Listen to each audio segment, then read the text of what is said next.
Dr. David Amakobe. In this channel, I discuss the impact individuals,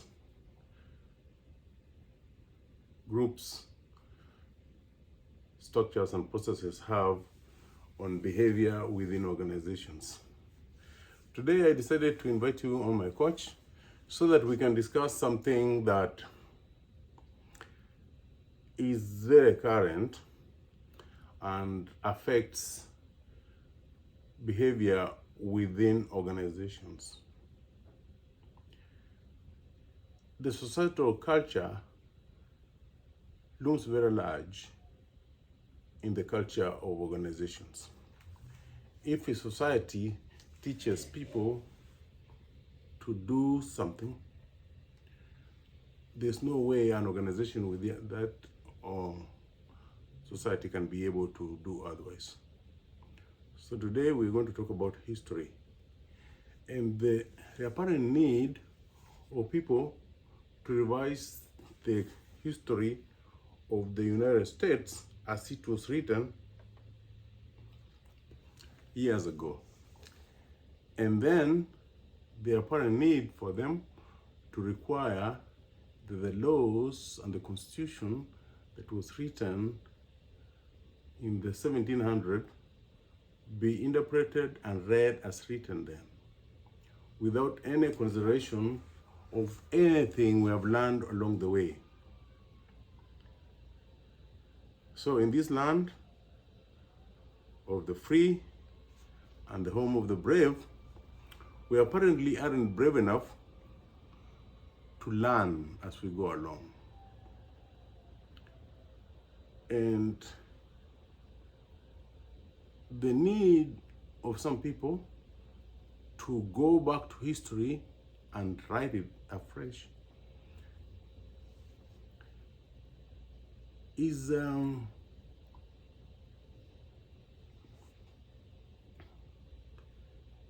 way of them trying to control the present and shape the future.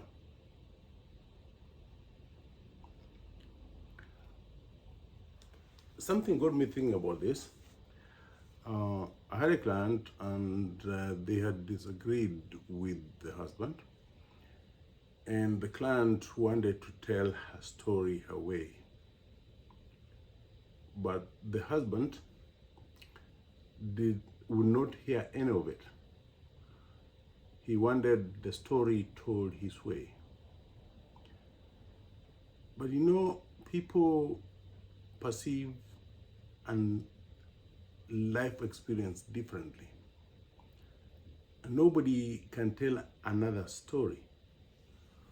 But this idea of trying to rewrite history is a way of trying to tell other people how they lived without their input.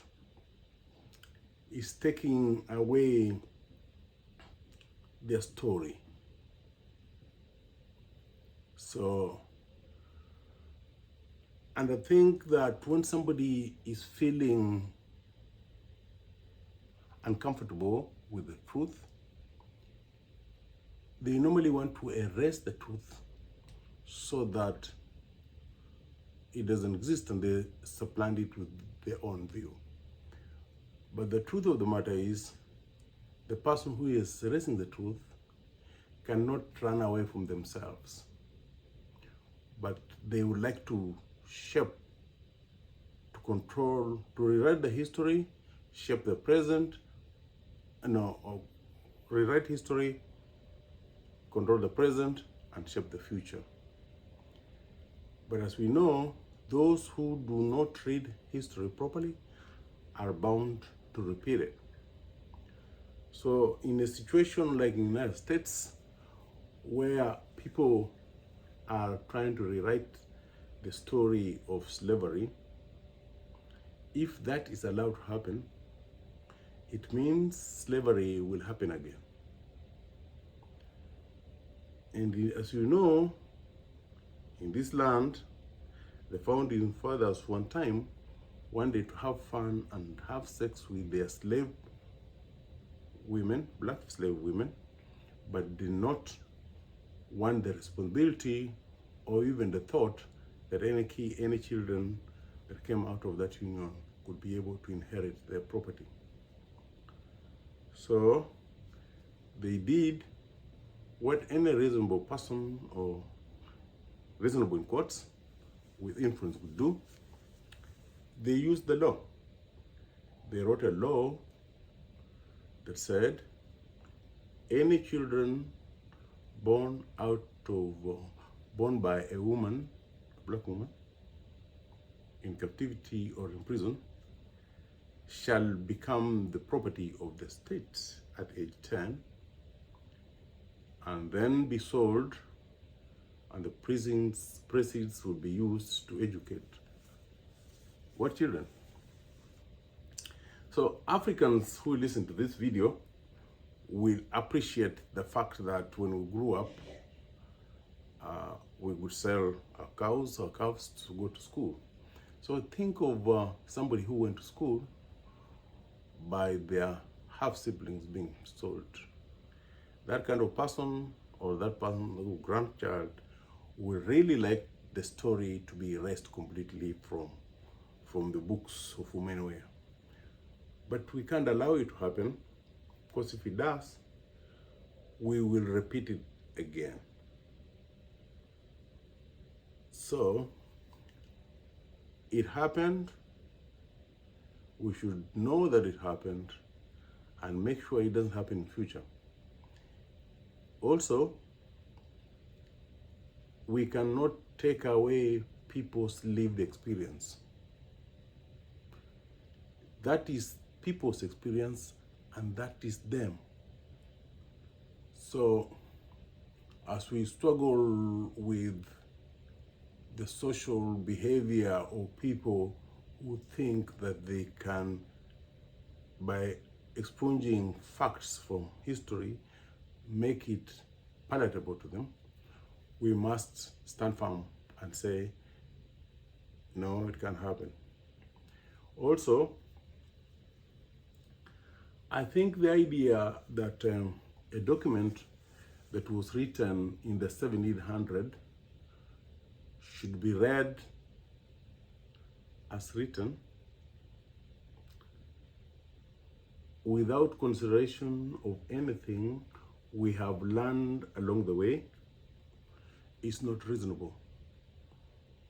Because when the Constitution of the United States was written in the 1700s, it was written for all men. But at that time, all men did not include black men. All men did not include all women, black or white. All men did not include people of color, indigenous people. So when somebody sits up straight and says the Constitution should be interpreted in the original manner in which it was written, they are basically trying to take the country back, take the lessons that have been learned along the way out, and dehumanize the people who were being dehumanized that time.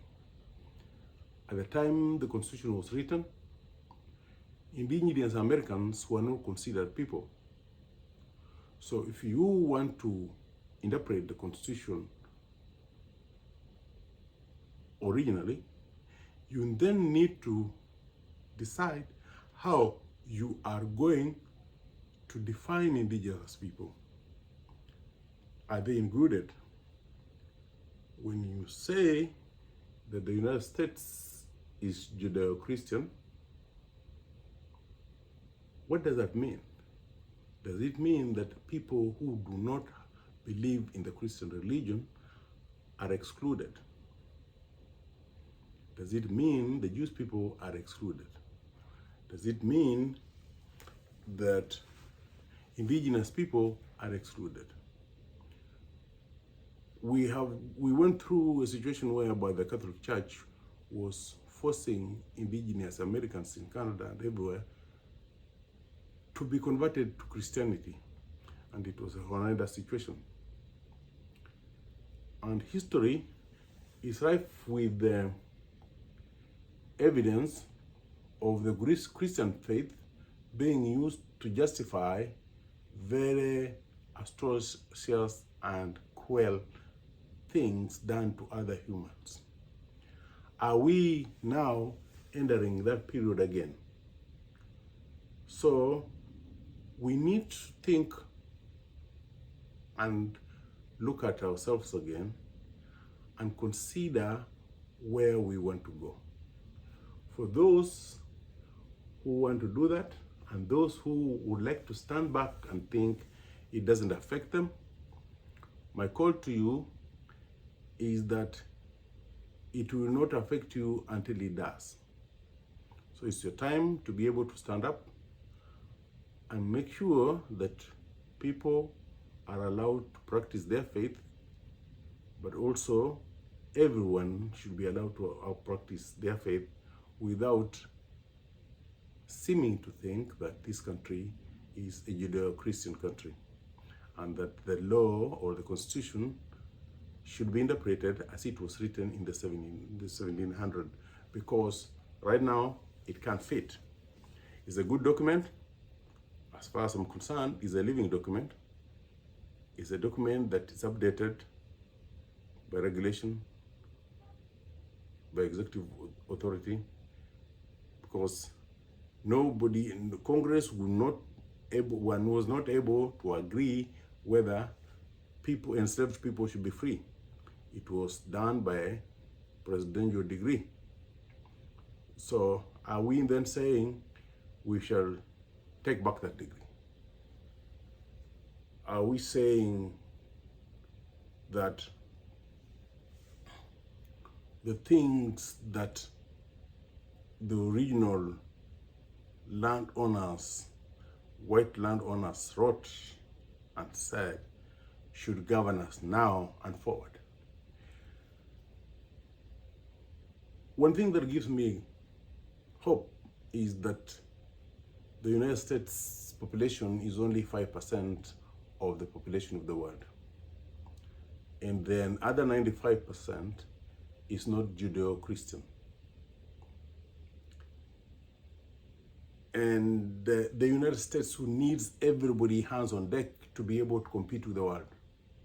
But if a group of people in the United States does not want diversity, equity, inclusion, and accessibility for the rest of them,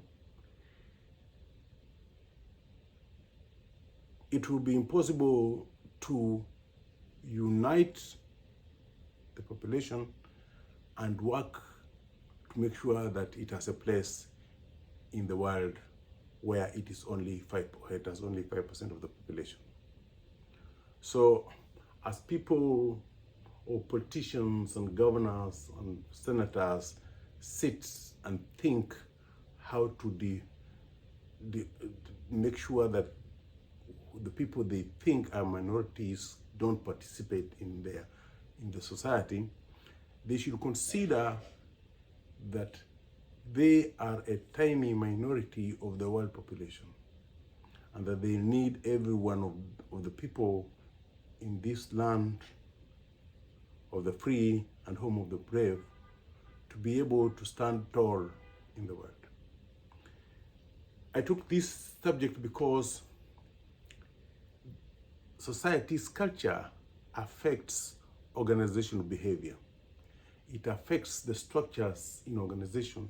It affects the processes in organization. We cannot ignore the cultural things that are happening in society and think we can shape organizational behavior and organizational structures. The impact individuals and groups, structures and processes have on behavior within organizations is actually interconnected with the culture of the society. And the culture of the society is impacted by how people view their history, their current civics, and the future. So this has been a heavy subject to talk about. If you have learned anything, like the video, share it, comment on it, so that we can have a discussion on this matter. Because we can not have efficient business organizations when the society outside is divided on matters that will take us all back. Thank you very much. My name is Dr. David Frederick Makobe. I am a consultant in organization structure, organization behavior, and entrepreneurship. And the behavior or the culture of society in which organizations exist is very important, and we need to be able to have open eyes to be able to survive together. Thank you very much. We'll see you in the next video.